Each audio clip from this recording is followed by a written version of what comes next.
보령 시민평화 아카데미 그 첫 번째로서 충남 공익센터에서 주관하는 그 강좌 지원 사업 민다행이라는 사업이 일어나고 우리가 4차례 이렇게 마련했습니다. 그래서 그 첫 번째 평화 아카데미를 시작을 합니다. 오늘 그 주제는 방위비 분담금을 통해 본 불평등한 한미 동맹의 실상이라는 내용인데, 원래 평화통일연구소 오미정 연구위원님이 강사를 모시기로 했으나 매스컴에서 보셨듯이 남북 연락사무소를 북이 파격적으로 이렇게 폭파하는 이런 상황에서 남과 북미에 대한 어떤 규탄과 대응을 위한 기자회견 등 대응 활동 때문에 도저히 함께하지 못하고 부득이 보령평통사 지도위원이시고 평화통일연구소 연구위원이신 이영재 의원님께서 대신해서 강의를 해주시겠습니다. 아무쪼록 그 모든 것이 침체되고 있는 시기에 지금 시기와 맞물린 중요한 한미 관계를 바라볼 수 있는 중요한 강의 내용이니 아무쪼록 경청해 주시기 바랍니다. 고맙습니다. 이영재 강사님을 모시도록 하겠습니다. 한참 박수 부탁드리겠습니다.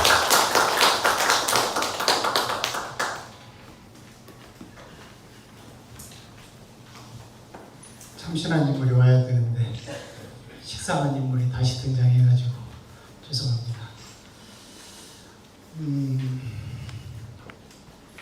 방위분담금 문제도 현안인데, 어제 남북 공동연락사무소 폭파 장면을 보고 충격도 많이 받으시고 좀 참담한 생각도 많이 드셨을 것 같은데, 그게 지금 초미의 현안이죠.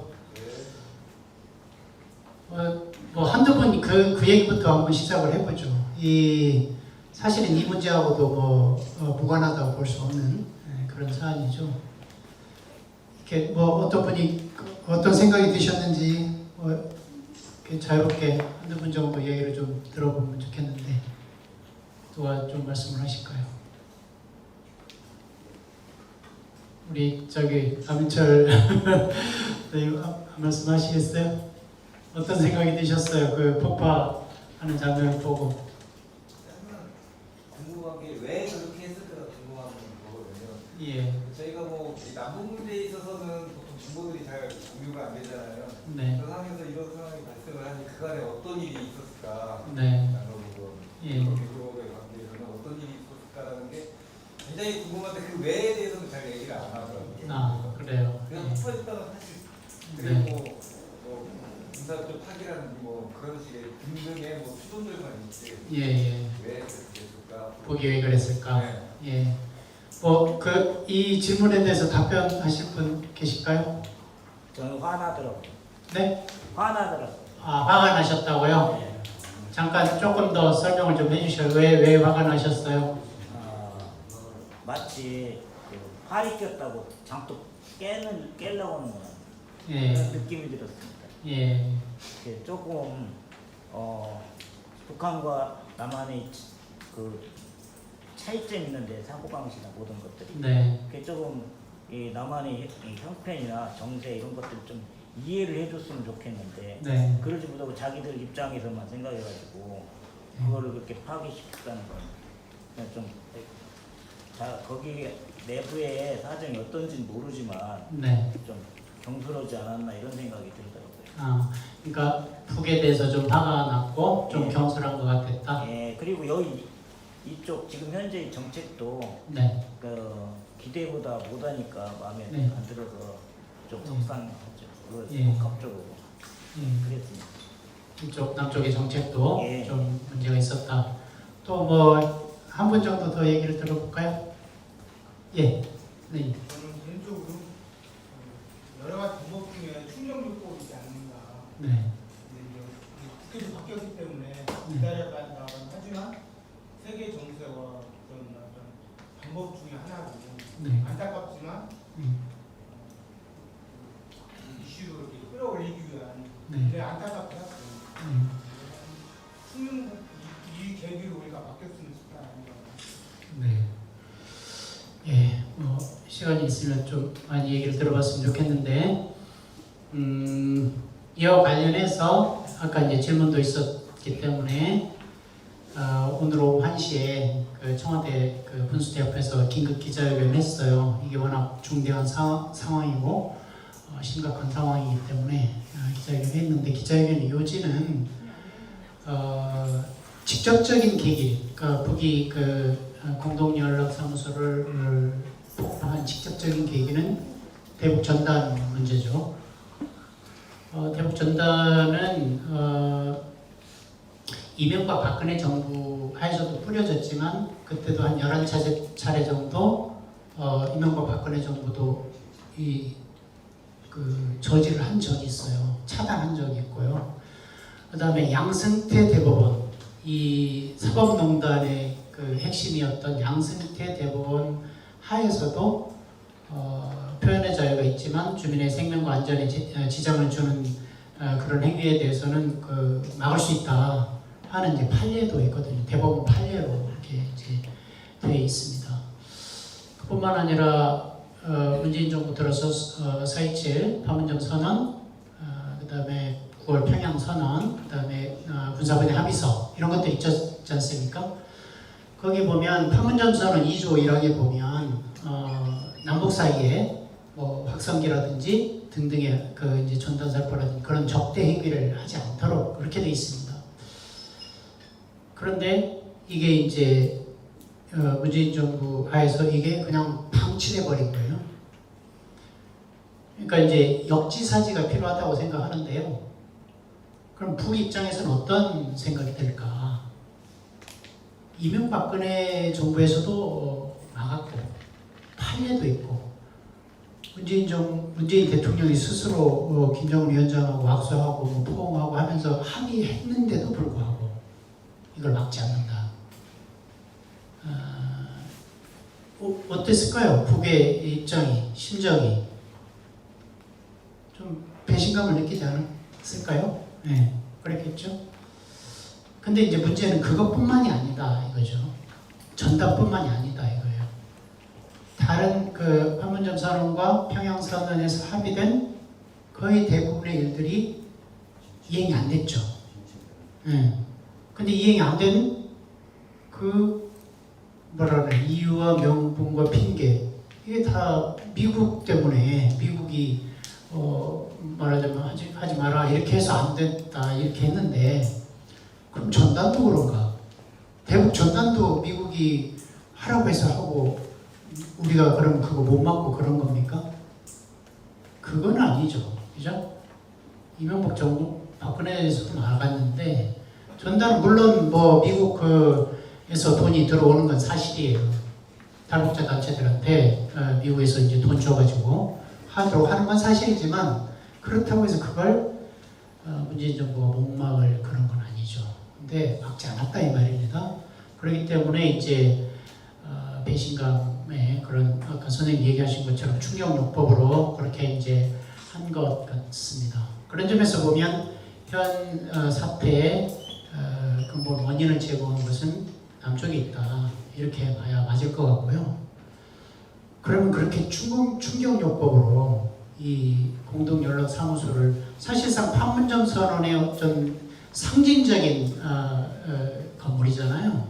그거를 그렇게 파괴하고, 그뿐만 아니라 지금 개성공단, 금강산 그 관광지구, 그 다음에 남북 합의에 의해서 DMZ, 그러니까 비무장지대에 11개 지피를 철거했지 않습니까? 거기에다가 금을 다시 투입하겠다 이렇게 얘기를 하고 있거든요. 북이 배신감을 느끼고 화가 나고, 그리고 그래서 남쪽에 대해서 항의하고 문제제기하고 하는 거는 제가 보기엔 정당하다고 봐요.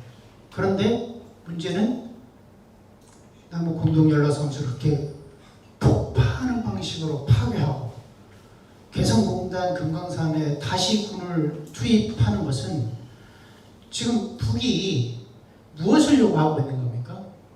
왜 그런 거예요? 그러니까 요구하는 바가 뭐겠어요? 남북대화 협력, 판문점 선언 이행과 평양 선언 이행, 그걸 요구하는 거 아니겠어요? 근데 북이 스스로 그걸 깬단 말이에요. 그러면 이건 지나친 대응이 아니냐라는 거예요. 그러니까 아까 선생님이 얘기한 것처럼 팔이 들어갔다고 장독을 깰 수는 없는 거 아닙니까? 소의 뿔을 뽑는다고 소를 잡을 수는 없는 거잖아요. 그런 점에서는 또 지금 과도한 대응을 하고 있는 게 아니냐. 그런 폭파라는 아주 충격적인 방식으로 하게 됨으로써 우리 쪽의 국민들이 받는 상처와 충격 이게 있잖아요. 그리고 개성공단 이런 데 다시 군대가 들어온다라고 하면 어찌 보면 이것은 판문점 선언, 평양 선언 이행 더 나가서 6.15 공동선언, 14선언 이런 것까지도 사실 무너뜨리는 이런 게 아니냐 하는 거죠. 그런 점에서 남북 양쪽이 다 비판받아야 되고 또 이런 환경을 조성하게 된 근본 배경에 미국의 남북관계에 대한 간섭과 압력과 횡포 이런 것들이 또 있었던 거죠. 그런 점에서 미국도 역시 비판의 대상에서 벗어나기 어려운 거 아니냐 하는 생각이 들고 그 점에서 지금 이 방위분담금 문제 이 부분도 같은 맥락에 있다 이렇게 생각을 합니다. 그래서 방위분담금 문제에 대해서 같이 보고 그 배경이 무엇인지 함께 좀 보시도록 하겠습니다. 아시는 것처럼 트럼프 미국 대통령이 방위분담금으로 50억 달러를 요구했죠. 6조 원 정도가 되는 겁니다. 2019년 방위분담금이 1조 정도가 됐으니까요. 6배를 요구한 겁니다. 그러면서 하는 얘기가 한국이 미국을 벗겨먹는다 이렇게 얘기를 하고 있습니다. 근데 사실은 한국이 미국을 벗겨먹는 것이 아니라 미국이 한국을 벗겨먹고 있죠. 그래서 우여곡절을 거친 끝에 13% 인상으로 한미 양국이 합의를 했습니다. 장관급 정도까지 다 합의가 됐어요. 그런데 주한미군 사령관이라는 작자가 트윗에다가 김칫국 맛이다. 우리 이제 정부가 13% 인상으로 합의했다 이렇게 이제 이야기를 하니까 김칫국 맛이다 이런 트윗을 올렸습니다.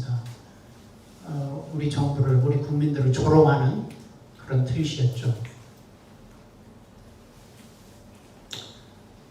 이어서 트럼프가 13% 그러니까 폼페이오 미 국무장관하고 에스퍼 미 국방장관이 13% 인상안을 가지고 백악관을 방문했어요.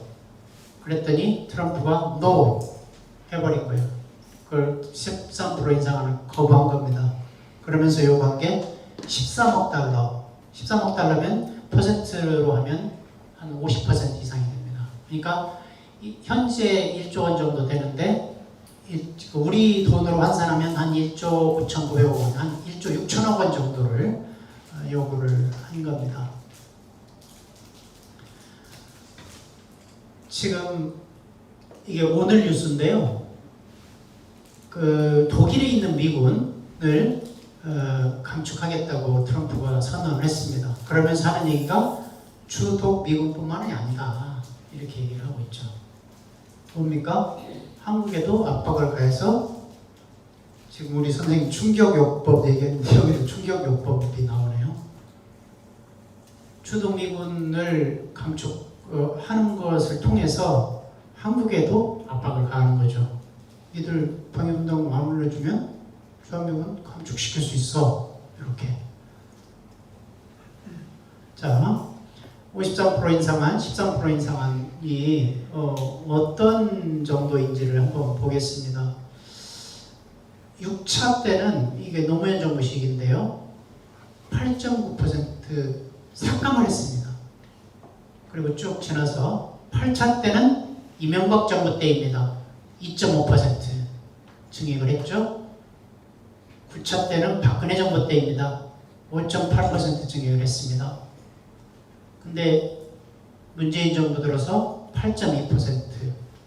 최근 들어서서 그러니까 이 6차 때부터 시작해서 가장 높은 증가율을 보였죠.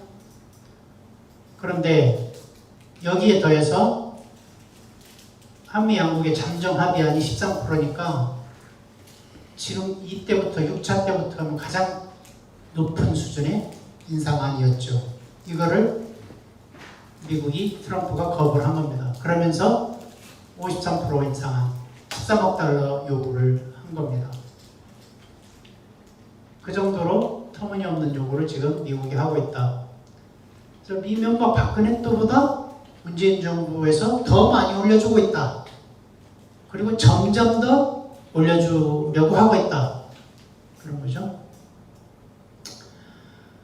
그래서 근데 그러면은 돈이 모자라서 더 달라고 하냐? 그게 아니죠. 2조 원 남아돈다. 이거를 어디서 그 자료를 제공했을까요? 평화통일연구소. 저도 여기 평화통일연구소에 적을 두고 있습니다. 연구위원으로 이름을 걸고 있는데요. 이 보도가 12월 2일 날 나왔는데 그 전 11월 20일 날 제가 국회에서 토론하면서 이 자료를 제시를 한 겁니다. 그거를 JTBC에서 받아서 보도를 한 건데 이 통계를 여기저기 이제 통계를 모아서 이렇게 이제 작성을 한 거죠. 그런데 중요한 것은 그 2조가 남아돈다는 이것을 당시에 이제 11월 20날 국회 토론을 할 때 방위분담 우리 쪽 방위분담금 협상하는 그 팀장이 와서 이제 토론을 했었거든요. 자료를 받아가지고 가서 이제 그렇게 한 것 같은데 우리 정부가 이 2조 원 남아돈다는 그거를 이제 자기들이 정리하지 못했던 거죠. 평화통일연구소가 정리를 한 겁니다. 그거를 가지고 미국하고 이걸 협상 카드로 쓰겠다라고 한 거죠. 방위분담금 문제와 관해서는 적어도 평화통일연구소가 정부 관계자들보다 더 많은 내용을 축적하고 있고 더 깊이 있는 내용을 가지고 있다 하는 것을 보여주는 한 사례입니다. 뭐 다른 사례들도 많이 있지만 어쨌든 그래서 이렇게 2조 원이나 남아돌아요. 그러니까 모자라서 더 달라는 게 아니라 남아도는데도 더 달라간다고 미국이라는 나라가. 그뿐만 아니라 방위비 분담금을 미국이 빼돌려가지고 원래 미국이 이전 비용 자기들이 하기로 한 그 비용을 충당하기 위해서 불법적으로 빼돌려서 그 현금이 많이 남아있으니까 그 돈을 부동산 투자한 거예요. 그래서 이자를 얻었어요. 그래서 최소한 이자놀이 해가지고 한 게 지금까지 합치면 4천억 원이 넘습니다. 그러니까 여러분들 호주머니에서 나온 국방 예산에서 준 방위비 분담금을 가지고 미국이 돈놀이를 했다니까요. 그래서 4천억 원이 넘는 그런 돈을 이제 착복을 한 겁니다. 이렇게 불법 전용과 축적과 이자놀이와 이런 일들을 미국이 제멋대로 지금 행사하고 있는데 그거를 우리 정부가 통제를 못하고 있습니다. 방위분담금 50억 달러만 문제가 아니죠. 지금 앞으로 미국 무기 구입에 3년간 12조 원을 쓸 예정입니다. 그럼 1년이면 4조 정도가 되죠. 그 다음에 미군 기지를 반환하고 있는데요. 오염자 부담 원칙이라는 게 있습니다. 그게 국제적으로 합의된 그런 원칙인데 쉽게 말해서 어지른 사람이 치워라 이런 거죠. 근데 그걸 안 치워요, 미국이. 그러니까 울며 겨자 먹기로 우리나라가 치우게 되는 겁니다. 대표적으로 부산 하야리아 기지 같은 경우에 반환을 했는데 오염을 치유를 안 한 거예요. 그러니까 이제 한미 간에 쟁점이 되니까 이제 부산 시내에 있는 그런 거니까 부산시 입장에서 그리고 부산 시민들의 입장에서 보면 이걸 빨리 어떻게 개발해서 공원으로 만든다든지 뭐 등등 이런 것들을 해야 되잖아요. 근데 무한적으로 미뤄지는 거예요. 그러니까 하는 수 없이 부산시에서 비용을 부담해가지고 환경오염 치유를 하는 거예요. 이런 식으로 하는데 우리 정부가, 문재인 정부가 현행 소파로는 미국에게 책임을 묻기 어렵다. 이렇게 사실상 미국에게 면죄부를 주어버렸어요. 그래서 앞으로 용산 미군기지 반환하지 않습니까? 그 수십 년 동안, 한 70여 년 동안 있었는데 그 땅도 넓고, 근데 그 용산기지를 환경오염 치유를 하려면 엄청난 비용이 들어가는 겁니다. 그래서 1조 5천억 원 정도, 그러니까 전체 그 반환기지 환경오염 치유 비용으로 1조 5천억 원 정도가 될 거다, 이렇게 얘기를 하고 있습니다. 호르무즈 파병 이미 했죠. 지금 미국하고 이란하고 지금 핵 문제로 막 쟁점이 돼가지고 하는데 미국이 요구하니까 호르무즈 파병을 했어요. 위험한데 뛰어드는 거죠. 그 비용도 우리가 됩니다. 그 다음에 심지어는 남중국해는 지금 미국과 중국 사이에 분쟁, 이제 말싸움이 계속 벌어지고, 뭐 때로는 이제 군함들이 막 왔다 갔다 하고 하는 위험 지역이죠. 이쪽에도 파병해달라, 비용 달라, 이제 이런 식으로 점점 더 요구가 강해지고 있습니다. 이처럼 미중 간의 대결 정책에 또 한국의 자금을 이제 요구하는 이런 상황으로 점점 더 이제 가고 있는 이런 처지에 놓여 있죠. 그래서 지금 미 인도태평양 사령부 선임 고문이 뭐라고 얘기했냐?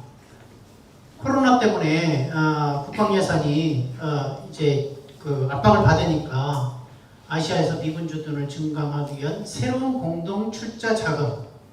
말이 좋아 새로운 공동 출자 자금이지 뭡니까 이게? 한국한테 돈 내놓으라는 얘기죠. 그죠? 그 다음에 제임스 앤더슨 미 국방정책 담당 부차관, 한국에 좀 더 크고 공평한 비용 부담을 짊어지라고 요구하고 있다. 이것도 마찬가지죠. 돈 더 내라 이거죠.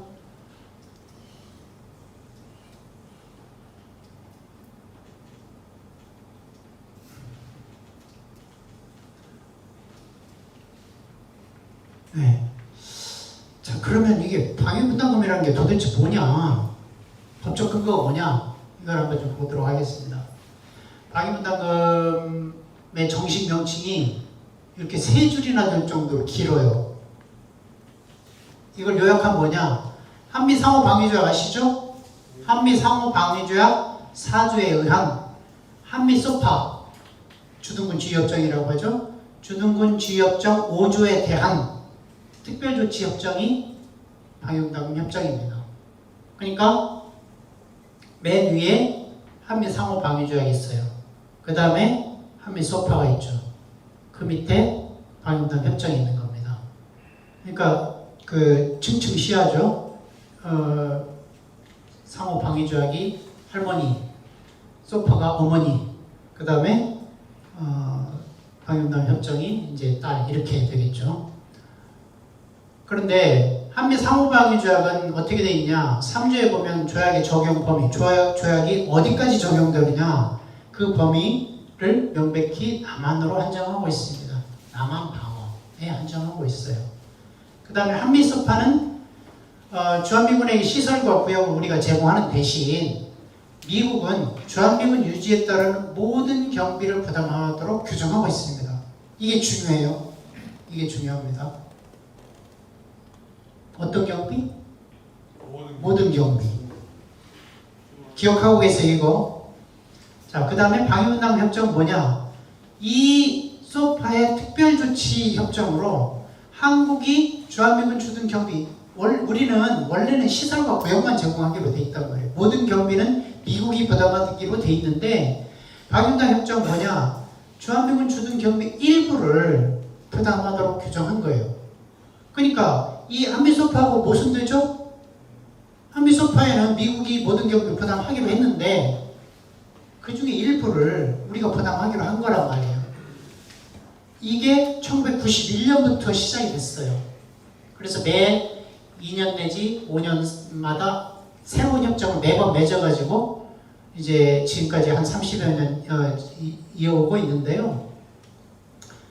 이렇게 소파에 위반되는 방위분담 협정을 맺자고 하니까 미국이 그렇게 요구를 하니까 한국이 어떻게 했어요? 한국 정부가 그래 좋아 해줄게 그랬겠어요? 아니죠. 당연히 반대하고 저항하고 안 된다고 했죠.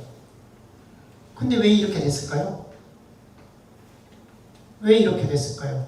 안 된다고 했는데. 그리고 소파에도 한미 소파 불평등하다고 소문이 나 있잖아요. 그 소파에도 위배되는 이거를 했단 말이에요. 왜 그랬을까요? 그렇죠. 한국이 거부하니까 그래? 그럼 미군 철수할게? 그러니까 납작 엎드리는 거예요.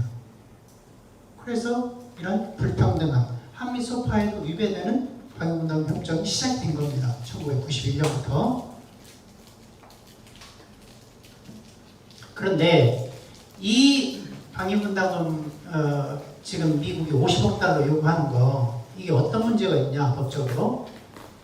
미국이 지금 앞서 보신 것처럼 이 한반도 남한 방어뿐만 아니라 인도태평양, 미국이 추구하는 인도태평양 전략, 사실은 핵심적으로는 중국을 겨냥한 그런 세계 패권 전략 수행 비용을 지금 요구하고 있단 말이에요. 남중국해, 소로무즈 등등 그런 거. 그것은 아까 한미 상호 방위자의 적용 범위가 어디라고 그랬습니까? 남한이죠. 근데 남중국해, 호르무즈 이런 데가 남한입니까? 아니죠. 한미 상호 방위조약의 적용 범위를 벗어나는 지역에 대한 비용 부담을 요구하고 있기 때문에 한미 상호 방위조약이 위반됩니다. 두 번째로는 주한미군 주둔 경비 일부를 우리가 부담하기로 했고, 그런데 지금 미국의 요구는 주한미군뿐만 아니라 해외미군에 대한 지원까지 요구한단 말이에요. 그리고 주한미군 주둔 경비뿐만 아니라 해외미군 더 많은 비용을 요구하고 있기 때문에 한미 소파에도 위배된다. 그리고 방위분담 협정에도 위배된다는 거죠.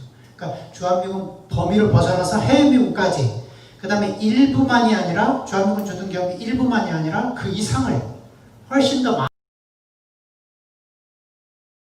방위분담 협정에도 하는 거죠.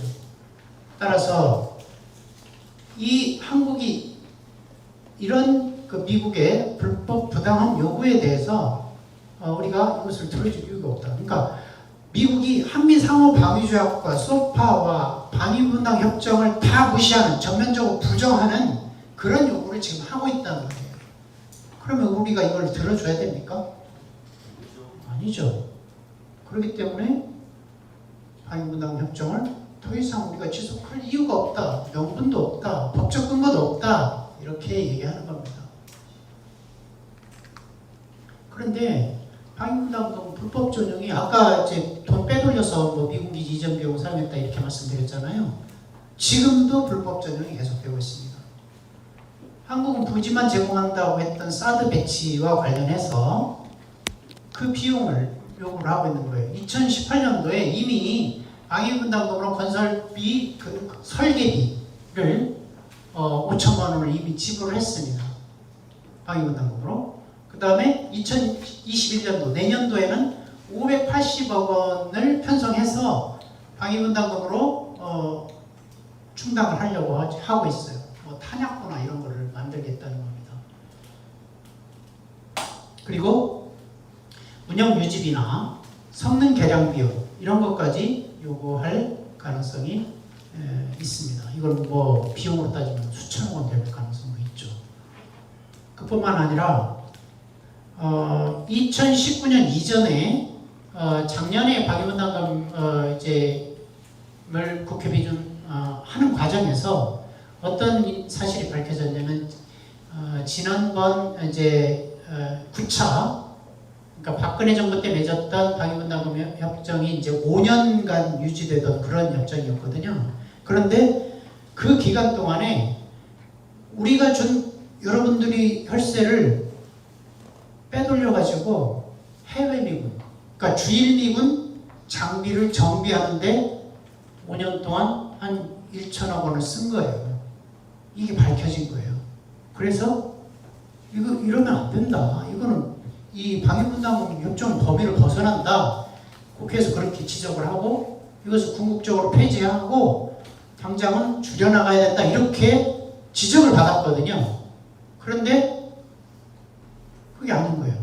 2019년도에 133억 원을 주인분 장비 정비에 사용을 해버렸어요. 그러니까 이전에 했던 것보다 더 많은 비용을 지불한 거예요. 그러니까 국회에서 아무리 얘기해도 그냥 쌩까고 무시하고 집행을 해버리는 거예요. 그리고 그것에 대해서 우리가 통제를 못하는 거예요. 이 방위분담금이 한마디로 말해서 미국의 쌈짓돈이고 완전히 복마전처럼 이렇게 쓰이고 있다 이겁니다. 그뿐만 아니라 뭐 뉴스 많이 보셨겠지만 방위분담금 증액을 관철하기 위해서 한국인 노동자 불법적인 무급 휴직을 강행을 했죠. 그래서 이제 한참 지나다 보니까 우리 정부가 이제 그럼에도 불구하고 미국 요구를 들어주지 않으니까 할 수 없이 이제 다시 어제가 그제부터 이제 복귀를 하긴 했습니다. 다시. 그런데 어쨌든 이런 불법 무급 휴직을 이제 강행을 했어요. 이 역시 한미소파나 방위분담금 협정이나 한국의 노동법을 다 무시하고 위반하는 겁니다. 그러면서 이제 한국에 대해서 우리 국민들에 대해서 거짓말로 방위분담금을 더 많이 받아내기 위해서 거짓말을 일삼고 있죠. 그 첫 번째 거짓말이 뭐냐면 주한미군은 한국 방어를 위해서 주둔한다 이렇게 얘기하고 있습니다. 맞습니까? 그럼 뭡니까? 그렇죠. 자기들 이익 때문에 주둔하는 겁니다. 그거는 제 얘기나 여러분들 얘기만이 아니고 마크 밀리 미 합참의장이 뭐라고 얘기했냐? 주한미군 주둔은 미국의 안보 이익 때문에 주둔한다 이렇게 얘기를 하고 있습니다. 이게 진실이죠. 미국이 아주 선한 나라고 아주 양심적인 나라고 그런 나라에서 우리를 지켜주기 위해서 있다 이렇게 생각하는 것은 정말 순진한 생각이죠. 그렇죠? 그들 스스로 이렇게 얘기하고 있지 않습니까? 그 다음에 한국은 한반도 미군 주둔 비용의 3분의 1만 부담한다 이렇게 얘기하고 있는데 이것도 거짓말입니다. 미국은 미군 인건비까지 포함해서 이게 3.1조 원, 3조 1천억 원을 부담하고 있는데 반해서 한국은 5조 5천억을 부담하고 있어요. 그러니까 이게 2015년 기준인데 우리가 3분의 1만 부담하는 게 아니라 1.7배를 부담하고 있어요. 그러니까 3분의 5 정도를 부담하고 있는 겁니다. 이것도 거짓말이죠. 5.5조는 지금 간접 비용 다 포함한. 그렇죠. 예, 2015년 기준으로 여기에는 이제 방위분담금도 포함됐는데 이때는 9,320억 원입니다. 2015년도에 이거 포함해서 직간접 비용 다 합쳐서 5조 5천억을 부담을 했다는 것이 국방부가 발간한 국방백서 2018 국방백서의 그 표로 명시가 되어 있습니다.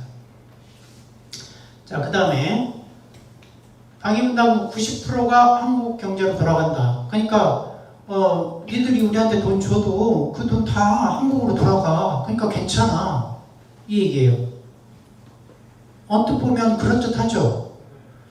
그렇게 우리 경제 걱정하면 지들이 돈을 가지고 지들 돈 가지고 와서 여기서 쓰면 되잖아. 그죠? 근데 그렇게 안 한단 말이에요. 방위분담금 우리가 애초에 아까 보셨던 것처럼 한미소파에 위배되는 거예요. 그러니까 우리가 안 줘도 되는 돈입니다. 주지 않아야 될 돈이에요. 그렇기 때문에 경제로 돌아간다 아닌다 이 얘기를 하는 것 자체가 어불성설이라는 겁니다. 그리고 이 돈을 미국이 지급했다 하더라도 그것도 역시 여전히 우리 돈이에요. 그래서 돌아온다는 논리 이것은 성립하기 어렵다 하는 겁니다. 그리고 방위분담금이 오르면 오를수록 그 돈을 그 1조 원이라는 돈 또는 1조 6천억 원이라는 돈을 우리 민생 경제 복지에 사용하지 못하잖아요. 미군이 쓰잖아요. 그러니까 민생 경제에 도움이 안 되는 거죠. 예를 들면 코로나 재난 기금이나 이런데 부대 쓸 수 있잖아요. 근데 쟤네들한테 주면 우리한테 못 쓰는 겁니다. 그런 점에서 90%가 한국 경제로 돌아온다. 이것도 궤변이죠. 그 다음에 협상이 타결되지 않아서 돈이 없으니까 한국인 노동자 무급휴직하는 건 불가피하다 이렇게 얘기를 하고 있는데 이것도 거짓말이에요. 노동자 임금비 역시 미군을 위해서 일하고 있으니까 미군이 내야죠 원래. 그뿐만 아니라 미군이 협상이 지연돼 가지고 미군 자체 예산으로 한국인 노동자 인건비를 지급한 사례가 있어요. 그러니까 돈이 없어서 한국인 노동자 무급휴가한다. 그건 말이 안 되는 거죠. 이렇게 미국은 방위분담금 대폭 증액을 받아내기 위해서 한국 국민들을 속이기 위해서 여러 가지 거짓말을 하고 있다. 이겁니다. 자, 방위분담금 협정. 방위분담 협정이 전 세계 모든 미군이 주둔하고 있는 나라에 있을까요? 없겠죠. 네, 그렇지 않습니다. 두 나라밖에 없습니다. 일본과 한국 두 나라밖에 없어요. 독일에도 3개 지분 협정이라고 있었습니다. 근데 그건 75년에 끝났어요. 독일에는 방위분담 협정이 없습니다. 자, 독일과 일본이 우리나라보다 좀 더 먼저 시작이 됐어요. 독일과 일본의 공통점은 뭡니까? 패전국이죠. 그래서 미군이 점령군으로 독일과 일본에 들어갔습니다. 그러니까 점령군과 패전국 사이의 관계예요. 독일과 일본은. 그래서 독일에서도 3개 지분 협정 해가지고 이제 뭐 무기 사주고 뭐 등등 그런 걸로 했단 말이에요. 근데 독일은 이미 75년도에 그게 끝났어요. 그다음에 일본도 패전국이라서 그걸 이제 받아들였어요. 방위분담 협정이라는 것 말 자체가요. 점령군한테 패전국이 주는 돈, 그걸 방위분담금이라고 얘기한 거예요. 그 말을 지금 우리가 쓰고 있는 겁니다. 그런데 그 패전국 일본과 우리나라밖에 없는데 그 중에서도 우리나라가 GDP 대비로 보면 세계에서 가장 많은 비용을 부담하고 있다는 겁니다. GDP 대비로 보면 여기 이제 한국, 일본 이렇게 있는데 뭐 수치가 쭉 있지만 이거 다 말씀드릴 수 없고 전체적으로 전체를 비교해 보면 GDP 대비 한국은 0.349%, 일본은 0.137%, 거의 한 3배 정도 되죠? 이 정도로 우리가 GDP 대비로는 더 많은 부담을 하고 있다. 따라서 한국은 미국이 해외에 있는 미군 주둔하는 나라 중에서 한국이 전 세계에서 가장 GDP 대비로 많은 부담을 하고 있는 나라다. 가장 불평등한 부담을 하고 있는 나라다. 이렇게 정리해 볼 수 있죠. 그런데 문제는 방위분담금으로 끝나는 게 아니라 앞서도 잠깐 보셨지만 한미동맹이 대북 방어로만 제한되는 게 아니라 이른바 포괄적 전략동맹으로 발전해 나가고 있어요. 지리적으로 보더라도 남한 방어뿐만 아니라 전 세계로, 그 다음에 이제 분야별, 영역별로 보더라도 군사 동맹뿐만 아니라 경제 또는 뭐 다른 여러 가지 분야로, 그리고 육해공 이런 것뿐만 아니라 우주, 사이버 이런 데까지요. 전방위적으로 한미동맹이 확장돼 나가고 있습니다. 한미 정상회담 때 문 대통령이 포괄적 전략동맹으로 확고히 자리 잡았다. 이렇게 자랑스럽게 얘기를 했습니다. 그리고 신남방정책, 이 신남방정책 문재인 정부의 정책입니다. 인도태평양 전략, 이것은 미국의 전략이죠. 의 조화로운 협력을 추진한다. 이렇게 얘기하고 있습니다. 신남방정책은 뭡니까? 주로 동남아 나라들에 대해서 경제협력을 확대 강화하는 겁니다. 근데 인도태평양 전략은 뭡니까? 핵심이 뭐예요? 중국에 대한 포위 전략이죠. 군사적 측면이 강합니다. 그런데 이런 신남방 정책과 인도태평양 전략이 어떻게 조화가 될 수가 있죠? 이게 조화가 가능합니까? 불가능한 일을 지금 추구하고 있습니다. 그래서 미국은 지금 중국과 러시아를 전략적 경쟁자로 규정을 하고 있는데요. 그것을 위해서 인도태평양 전략을 구사를 하고 있어요. 핵심적으로 중국을 포위하기 위해서. 이것을 위해서 남중국해 작전 참여, 비용 부담 이런 것들을 요구하고 있단 말입니다. 이런 세계 패권 전략에 한국의 동참을 요구하고 있고 비용 부담을 요구하고 있고 군사적 기여를 요구하고 있어요. 그래서 여기 보세요. 미국이 중국의 군사력에 맞설 파트너로 한국을 거명을 하고 있습니다. 그 다음에 얼마 6월 초 얘기죠. 문 대통령이 트럼프가 요구한 G7에다가 G7은 낡았으니까 안 되니까 G11 또는 G12로 가자 해가지고 미국이 이제 이번 초청국인데 워싱턴 와 이렇게 하니까 오케이 했어요. 기꺼이 응답하겠다. 근데 G12, G11의 목적이 뭡니까? 미국 지금 트럼프가 이것을 확대해가지고 그런 나라들을 모아가지고 하려고 하는 핵심적인 이유가 뭐예요? 목적이, 의도가. 그렇죠. 반중 전선을 형성하는 겁니다. 반중 전선. 근데 기꺼이 응답하겠다 이렇게 얘기를 하고 있습니다. 이게 실현이 된다면 모르겠어요.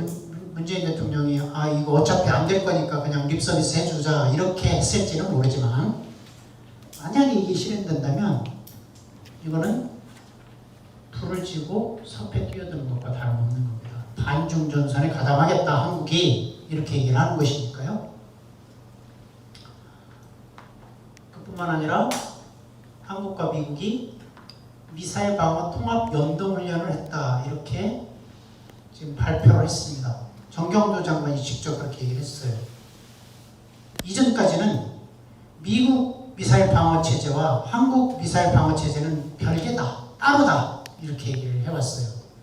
그런데 이렇게 한미가 미사일 방어 통합 연동 훈련을 한다는 것은 뭡니까? 한미 공동의 통합 미사일 방어 체제를 한다는 얘기거든요. 미국과 일본 사이에는 이미 공동 MD가 구축이 되어 있습니다. 그러면 한미 공동 MD를 구축을 하면 한미일 삼각 MD가 구축이 되어 나가는 겁니다. 그리고 바로 그것을 위해서 한일 지소미아 군사정보 보호협정이 체결된 겁니다. 핵심 군사정보 보호협정 체결의 핵심 이유가 MD를 한미일이 공동으로 구축하기 위한 제도적 장치를 마련하기 위한 거였어요. 근데 지금 공공연히 한미 미사일 통합 연동훈련했다 이렇게 얘기를 하고 있는 것은 미국은 MD를 통해서요. 한미일 MD를 통해서 한미일 삼각동맹 구축을 추구하려고 하는 겁니다. 한미일 삼각동맹 구축의 핵심 목적, 대상이 뭡니까? 역시 대중전선이죠. 반중전선을 형성하겠다 이겁니다. 지금 그 길로 나가고 있는 겁니다. 그 다음에 성주 사드 얼마 전에 그 장비가 들어갔죠. 지금 우리 국방부는 계속 부인하고 있지만 사드 성능 개량, 그 다음에 사드와 패트리어트 미사일의 통합, 이거를 지금 추구하고 있어요. 이것은 북으로부터 날아오는 미사일을 요격할 확률을 높이기 위한 그런 겁니다. 그러니까 미국 MD가 한국에 들어와서 점점 더 그 가능성을 높이는, 더 굳혀지는 그런 방향으로 지금 가고 있는 거예요. 미국 MD 참여 안 한다 이렇게 얘기를 하면서도. 자, 지금 문재인 대통령이 대통령 선거를 할 때는 전시작전 통제권을 임기 내에 환수하겠다고 이렇게 했습니다. 그런데 대통령이 된 다음에 임기 내에 이걸 뺐는데 지금 한미 양국 사이에 전자권 환수를 둘러싸고 지금 줄다리기가 계속되고 있어요. 미국은 가능하면 안 주려고 하고 있고 설사 넘긴다 하더라도 빈 껍데기로 만들려고 그러고 있죠. 뭘 통해서? 유엔사를 활성화시켜서 사실은 전자권을 넘겨줬다는 그런 말은 포장을 하고 실질적으로는 유엔사를 통해서 미국이 실질적인 권한을 행사하려고 그렇게 지금 하고 있습니다. 그래서 이걸 가지고 지금 주도권 싸움하고 있다는 거 아니에요. 어떻게든 미국이 안 주려고 전자권을. 전시작전 통제권과 관련해서는 70년대 주한미군 사령관이었던 틸럴리인가요? 이 사람이 그런 얘기를 했습니다. 경이로운 주권의 양도다. 경이로운 주권의 양도. 전시작전 작전 통제권을 외국 군대에 내준 나라는 없습니다. 없어요. 그러니까 이것은 작전 통제권을 외국 군대에 내줬다는 것은 주권을 뺏긴 겁니다. 주권을. 군사 주권의 핵심이죠. 쉽게 말해서 우리 그 아들들, 손자들, 군대 간 아이들 걔네들의 생사협탈권을 누가 가지고 있습니까? 생사협탈권을 우리 대통령이 가지고 있어요? 국방장관이 가지고 있어요? 우리 합참의장이 가지고 있습니까? 아닙니다. 주한미군 사령관이 가지고 있어요. 우리 아들들, 조카들, 손자들 생사협탈권은 주한미군이 가지고 있단 말입니다. 그걸 어떻게든 안 내주려고 지금 미국이 그러고 있어요. 남북교류협력법 개정안에 대해서 미국이 유엔 대북 제재를 지켜라 이렇게 요구하고 있죠. 아까 이제 그 개성공단에 있는 남북 공동연락사무소 폭파 관련한 얘기를 앞서 나눴었는데 지금 판문점 선언, 평양 선언 이행이 안 된 근본 배경, 근본 이유가 뭡니까?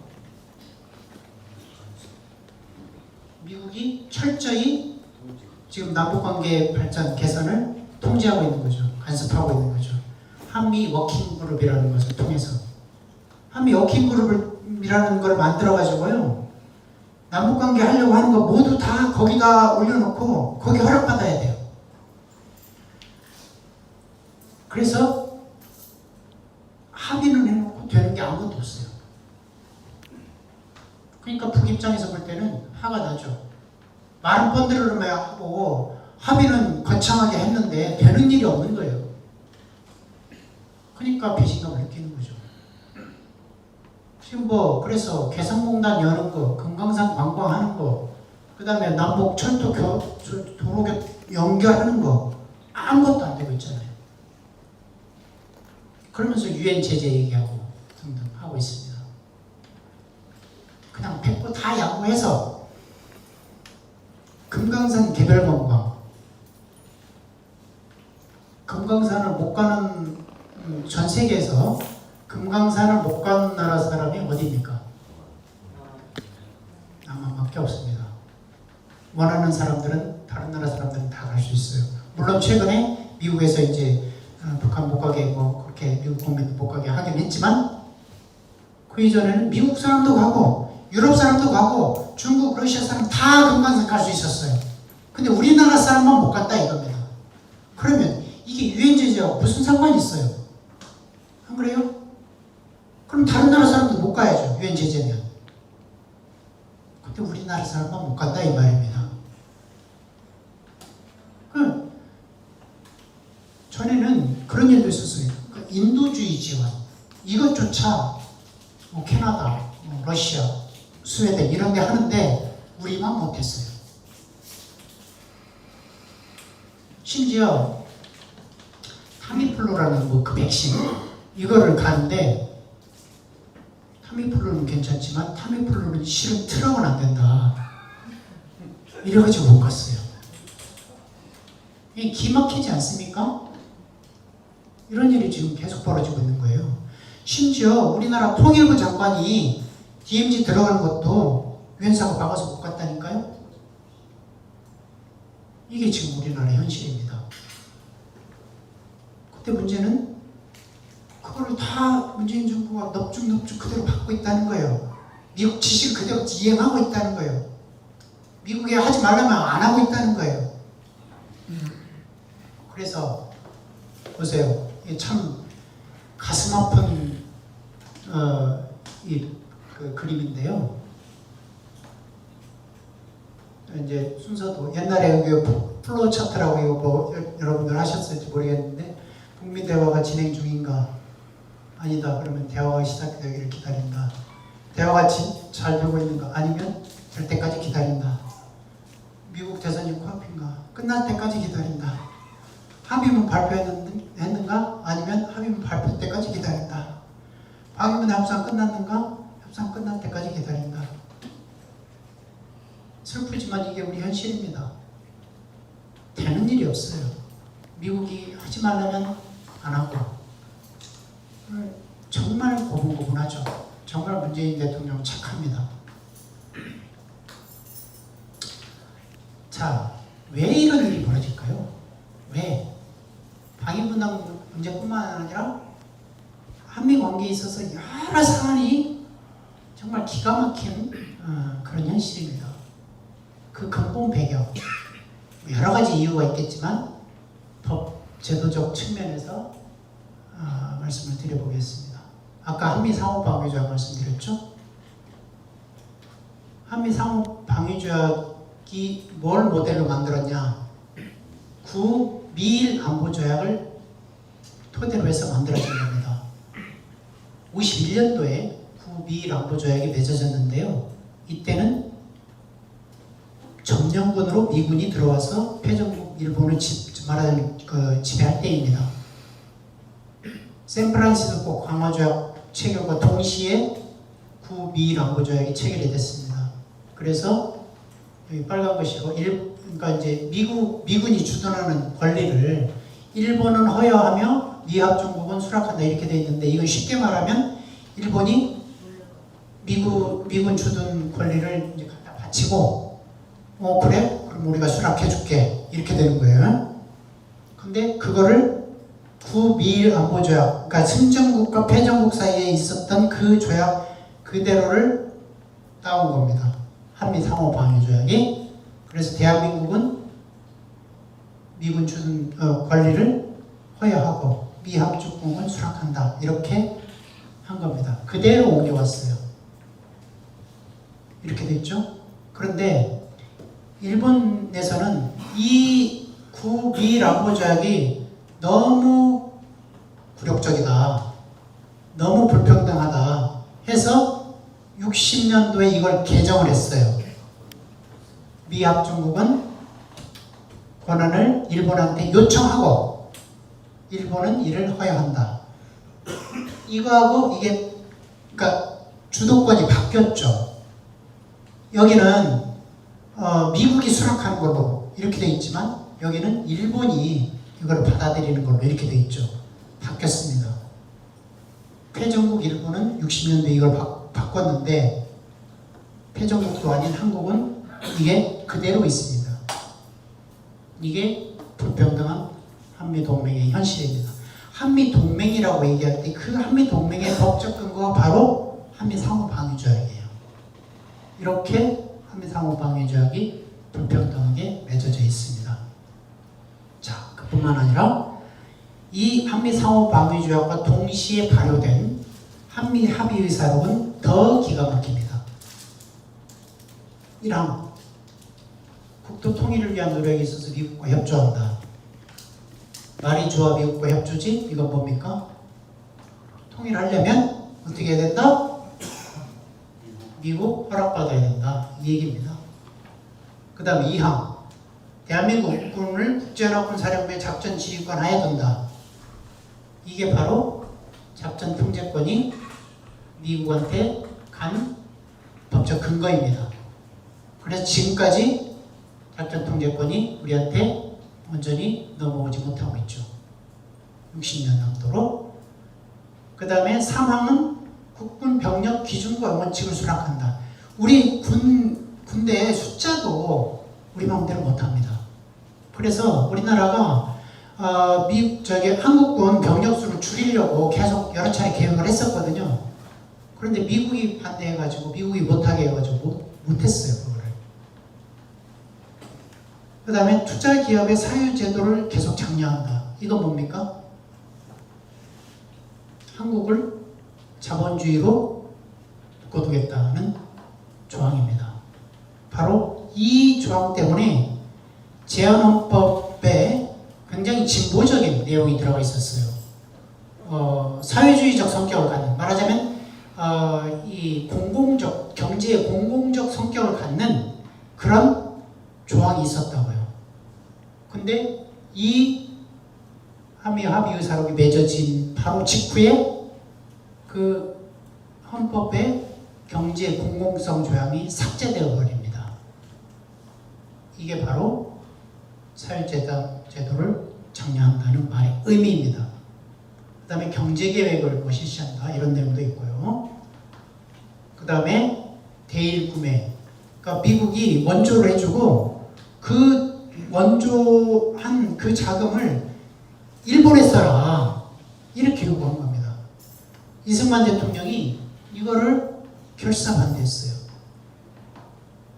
그 다음에 뭐 총 병력수 72만 명, 그 다음에 군 예산을 어떻게 한다 이런 내용들도 있는데 바로 이런 우리의 주권을 침해하는 통일 문제나 그 다음에 작전 통제권 문제나 그 다음에 우리 경제 제도 문제나 이런 것들을 다 미국의 통제하에 두도록 한 이거를 맺었단 말이에요. 이거를 맺기 위해서 한미 양국이 굉장히 치열한 다툼을 벌였습니다. 그래서 물론 각기 미국과 한국이 각기 다른 이유와 이제 목적이 있었지만 이것을 관철하기 위해서 미국이 이승만 정권을 제거하는 작전을 이제 꾸미기도 하고요. 그 다음에 이제 원조를 막 중단하기도 하고, 그러니까 석유 공급 이런 걸 원유 공급을 중단하기도 하면서 결국은 관철시킨 게 바로 이 한미 상호 방위조약, 한미 합의 의사로 이런 것들입니다. 그래서 이 한미 상호 방위조약과 합의 의사록이 이렇게 존재하는 한 한미 관계의 평등성 이거를 기대하기가 어렵죠. 자, 여러분 동맹에 대해서 어떻게 생각하세요? 동맹은 당연한 거다. 동맹은 필요하다. 이런 생각들 가지고 있지 않으세요? 우리 대부분 여러분들이 태어나기 전부터 한미 동맹이 계속 되어 왔으니까 그냥 자연스러운 거, 당연한 거, 어디나 있는 거 이렇게 생각을 하실 수 있습니다. 그런데 동맹의 개념을 보면요, 우적 개념에 입각한 전평시 잠재적 전쟁 공동체라고 되어 있습니다. 이건 뭐냐? 우적 개념 뭡니까? 친구와 적이 정해져 있다는 겁니다. 그래서 적을 경멸하기 위해서, 적을 제압하기 위해서 친구 먹는 거예요. 그래서 전시든지 평시든지 언제든지 전쟁을 할 수 있는 공동체, 이게 동맹입니다. 자, 그렇다면 한미동맹은 한국과 미국이 친구라는 거죠. 그러면 적은 어디입니까? 당시 이 한미 상호 방위 조약 맺을 당시에 적은 북한이죠. 따라서 한미 동맹은 기본적으로 대북 적대적 성격을 갖습니다. 이건 개념상으로도 그렇고 현실에서도 그렇습니다. 그러니까 동맹이 유지되는 한 한미 동맹은 북에 대해서 적대적. 따라서 이 한미동맹과 한반도 평화협정 또는 한반도 평화체제와는 양립할 수가 없습니다. 왜냐하면 한미동맹은 북에 대해서 북을 적으로 삼고 있는데 한반도 평화협정은 뭡니까? 북미가 남북한 적대 관계를 평화 상태로 전환하는 거잖아요. 그렇죠? 그러니까 북미 간 남북한 평화 상태, 적이 아니라 평화적으로 공존하자 이거예요. 평화 상태를 유지하자. 그러니까 한미동맹은 북을 적으로 삼고 있지만 평화협정은 북과 적이 되지 말자. 평화적으로 공존하자 이거예요. 그러니까 한미동맹과 평화협정은 양립할 수가 없는 거죠. 따라서 한반도 평화협정을 체결하고 한미동맹을 끝내는 방향으로 그것을 극복하는 방향으로 나가야 한미관계가 평등해질 수 있고 한반도의 평화가 이제 공고히 이루어질 수 있다. 그런 얘기입니다.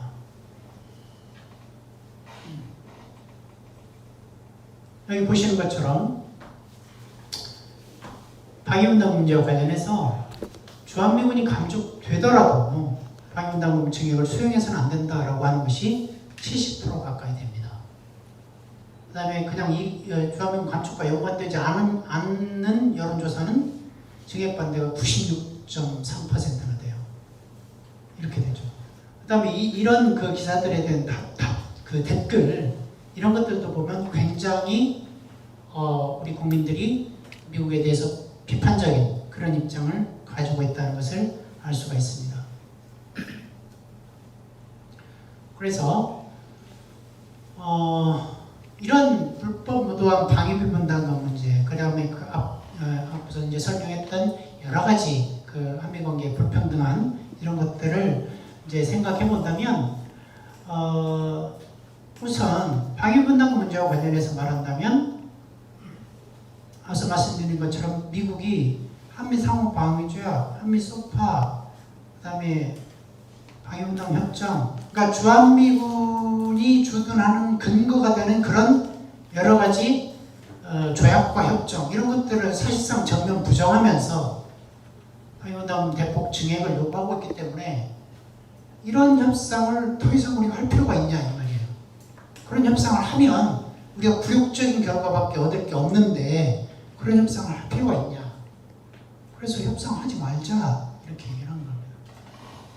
그래서 작년에 제가 아까 국회 토론을 말씀드렸었는데 그때 방위분담금 이제 협상 팀장이 왔는데 협상하자고 하지 말고 협상장에 나가지 마라 이렇게 얘기했더니 그것에 대해서 답을 안 하더라고요. 그래서 협상해가지고 결국 13% 인상 잠정 합의한 거 그냥 트럼프가 그냥 노해버려가지고 퇴짜를 맞았잖아요. 협상을 해서 그런 꼴을 당한 겁니다. 안 했으면 될 텐데. 그래서 이제는 우리가 방위분담금 주지 말고 너무 많이 줬어 이제까지. 그렇죠? 법적 근거도 없이 소파도 유배되는 것을 그러니까 주지 말고 기지 임대로 받아내자. 이게 우리의 슬로건입니다. 이렇게 해야 되지 않겠어요? 예. 그리고 미집행금 2조 원 이것도 받아내고 기지 임대료도 줄자가도 한 1조 원 정도가 됩니다. 매년. 이런 것들을 코로나 재난지원금으로 그 다음에 이자 소득 4천억 원 빼돌린 거 그것도 받아내야 될 거 아니에요. 그래서 재난지원금 우리 여기 보령 얼마나 받았어요? 저 정부 거 말고 중앙정부 거 말고 얼마나 받았어요? 없어요. 재난지원금 없어요? 아니 중앙정부 거 말고 없다니까요. 아예 없어요? 지자체 별도로 하는 건 없어요. 아 이런 충남도 없고 보령시도 없어요? 없어요. 야당이야. 아이 참네 야당이에요.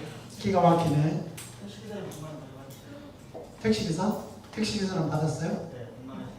그래 모두 택시기사가 네, 저기 소상공인 중앙정부 자금.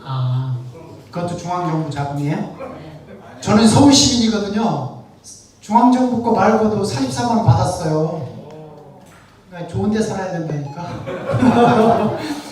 여러분들은 참 불행한 지역에 살고 있는 겁니다. 응? 아니 아까 사실 본 게 네, 소상공인 이거는 네. 중앙정부 자금이 아니고요. 네. 충남부와 고령시가 같이 주는. 아 그래요? 그나마 다행이네요. 네. 근데 우리 고령 시민들에게 보편적으로 주는 건 없다 이거네요, 그죠? 참, 좀 어떻게 좀 바꿔봐야 되겠네, 그죠?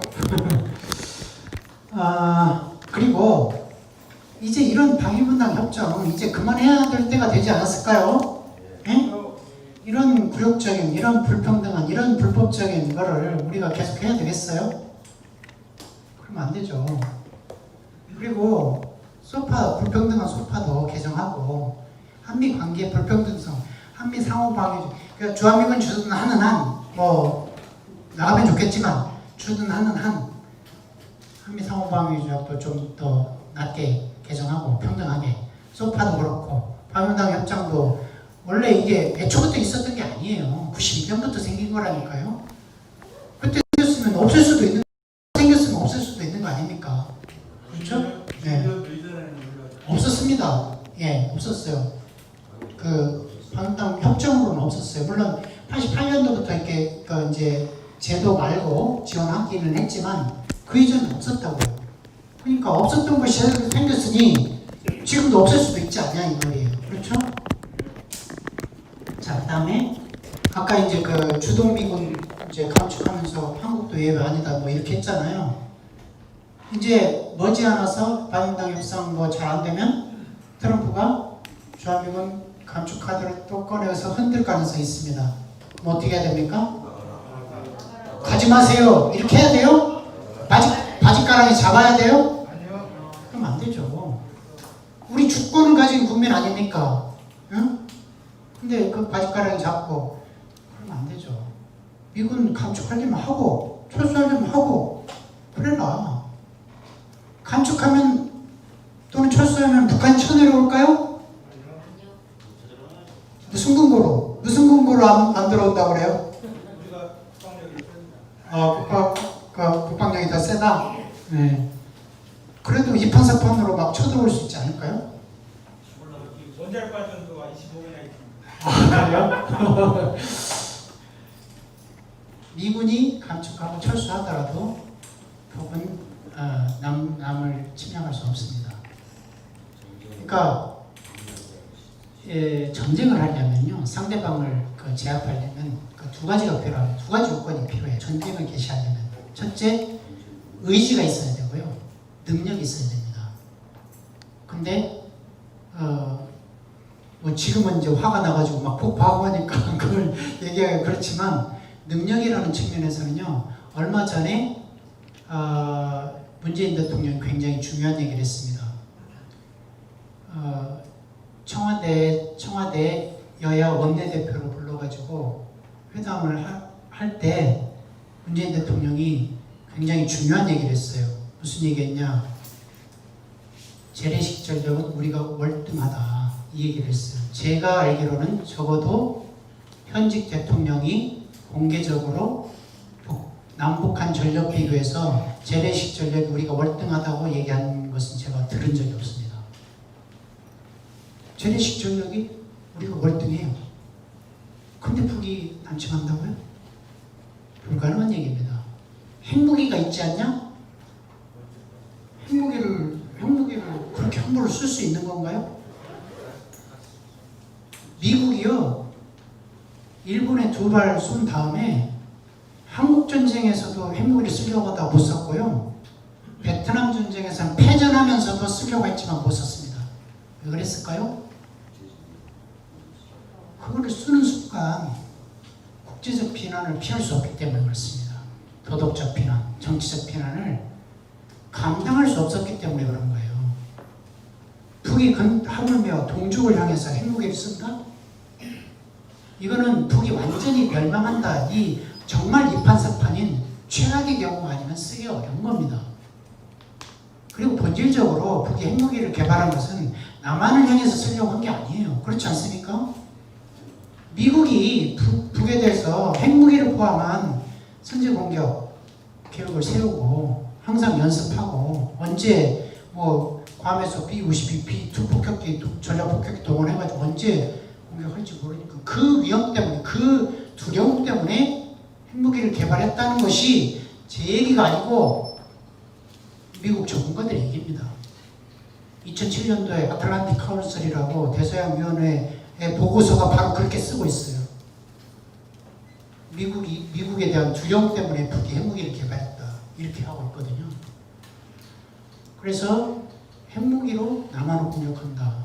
그것은 정말 상정하기 어려운 얘기입니다. 그게 아니라고 하면 재래시설력이 우리가 월등하다는데 우리 문재인 대통령이 그렇게 얘기하고 있는데 북이 남침을 하겠냐고요. 자, 그러면 뭐예요? 감축하면 무슨 문제가 생깁니까? 철수하면 무슨 문제가 생겨요? 무슨 문제가 생깁니까? 지배력이 나가요. 그렇죠. 그럼 우리한테 그게 좋은 겁니까? 나쁜 겁니까? 그래서 미군이 감축하고 철수하는 것을 두려워해서는 안 됩니다.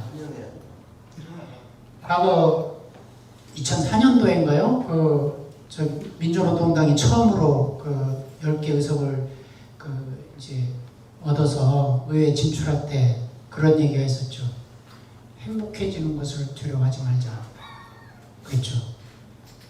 미군이 감축되거나 철수하는 것을 두려워할 필요가 없습니다. 미군이 감축되거나 철수한다면 그것은 우리의 주권이 더 신장되는 것이고 평화가 증진되는 것이고 통일의 길이 앞당겨지는 것입니다. 그렇지 않습니까, 여러분? 그래서 이제 한미동맹 다시 판단해봐야 됩니다. 한미동맹을 무슨 단지처럼 무슨 단지야? 신주단지처럼 그렇게 끌어안고 있을 이유가 없습니다. 주한미군 그렇게 끌어안고 있을 이유가 없어요. 나간다고 해서 북이 남침하지 못합니다. 일본도요.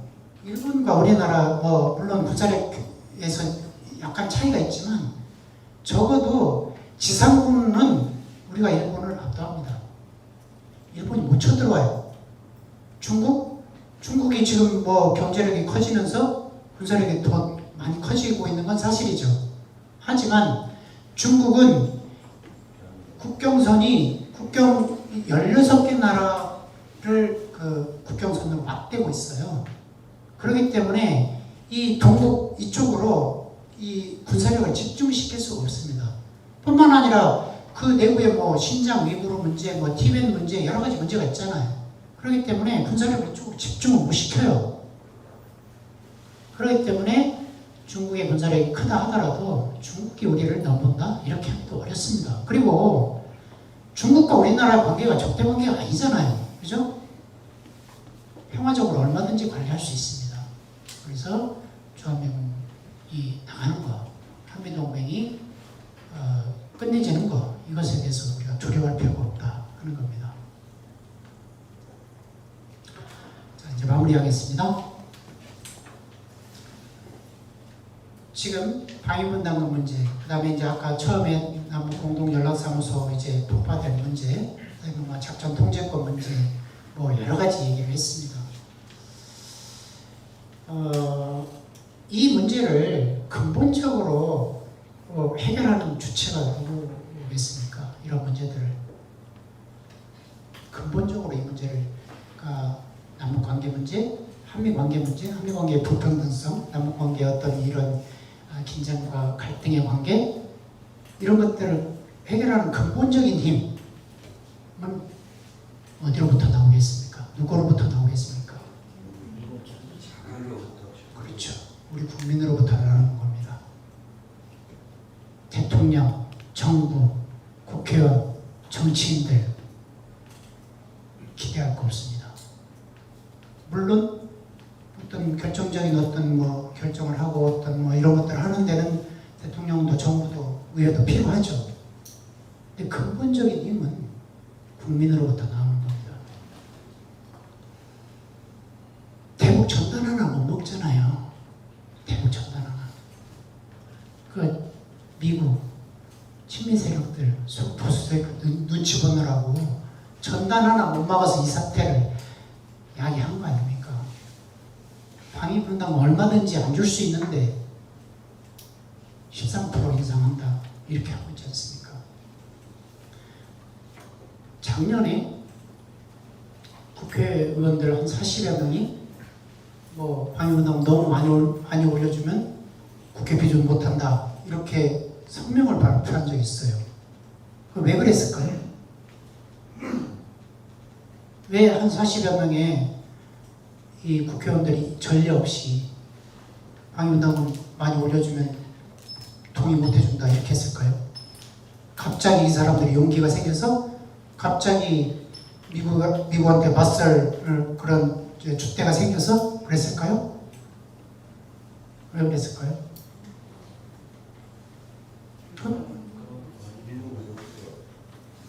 네, 다른 게 아닙니다. 아까 여론조사 결과 보셨죠? 중액반대가 96.3%가 나오는 거예요. 그러니까 거기에 힘입어서 국회의원들이 이전에 하지 않던 그런 소명을 발표하는 겁니다. 바로 이거예요. 근본적인 힘이 국민의 힘으로부터 나온다는 겁니다. 그래서 한미관계의 평등성, 불평등한 한미관계를 청산하는 문제, 남북관계의 이런 긴장과 갈등을 해결하는 문제, 그 근본의 힘은 우리 국민들로부터 나온다는 겁니다.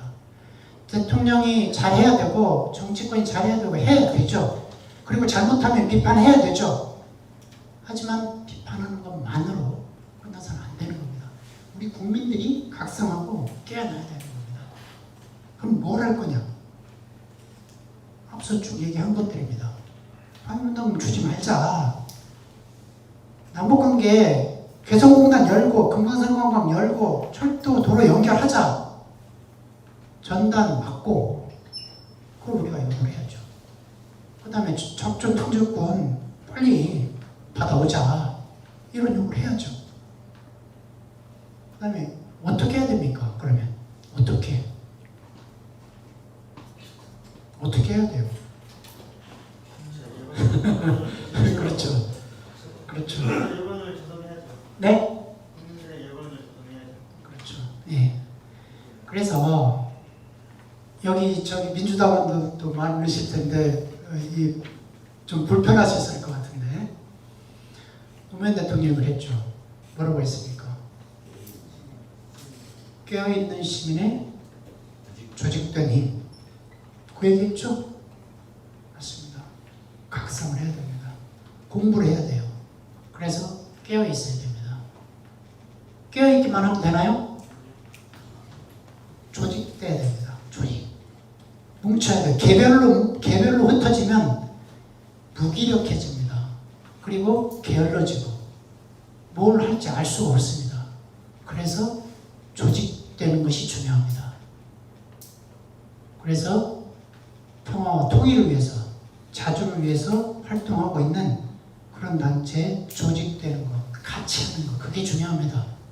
평통사와 같은 이런 조직이 함께하는 게 그래서 중요합니다. 그리고 마지막으로 김대중 대통령이 그렇게 얘기를 했죠. 항상 지론, 가장 대표적으로 한 얘기 뭡니까? 행동하는 양심. 그리고 돌아가시기 직전에는 6.15 공동선언 9주년인가? 이때 정말 피를 토하는 심정으로 벽에다가라도 그때 이명박 정부 때였나? 벽에다가 대고라도 욕을 해라. 이렇게 얘기를 했단 말이에요. 행동해야 된다는 거죠. 그래서 첫째, 깨어있고, 그래서 깨어있고 해서 공부하고 학습하고 그 다음에 모이고 조직하고 그 다음에 행동하는 거, 이겁니다. 이게 우리가 해야 할 일이다 이렇게 생각합니다. 그래서 방위분담금 문제에 대해서 1인 시위도 하고 인증샷도 하고 그게 별거 아닌 것 같지만요, 그렇지 않아요. 그렇지 않습니다. 지금 서울 평통사 회원들은요, 미 대사관 앞에서 지금 3년째 1인 시위를 하고 있습니다. 3년째. 그거 지나가면서 보면서 미국 대사도 보고요. 그렇습니다. 그래서 리포트 지금 전 미국 대사가 지인한테 한국에서 제일 부담되는 신경 쓰이는 게 어디냐 그랬더니 평통사라고 얘기를 했다고 합니다. 부담되거든요. 미국의 아픈 구석, 미국이 추구하려고 하는 거, 그걸 가장 앞장서서 반대하고 막고 그러는 데가 평통사거든요. 그다음에 얼마 전에 청와대 이제 사드 문제로 시민사회수석실 관계자를 만났는데 모임 끝나고 나오면서 국방부가 평통사를 부담스러워한다. 그렇게 청와대 관계자가 얘기를 했다고 합니다. 그래서 왜 그러냐? 그랬더니 너무 잘해서 그랬다고 해요. 사드 문제든 방위분담금 문제든 이런 문제에 대해서 핵심을 짚고 전문적인 내용으로 문제 제기를 하고 싸울 때 가장 앞장서서 헌신적으로 싸우기 때문에 그런 평가를 받는 겁니다. 그래서 여러분들한테 평통사 회원이 아니신 분들은 평통사 회원을 가입하시라고 제가 강력히 권고드리는 겁니다. 그래서 우리가 공부하고 조직하고 실천해서 불평등한 한미관계를 청산하고 평등한 한미관계로 나가고 자주와 평화와 통일을 이루는 그런 것을 하루빨리 앞당길 수 있습니다.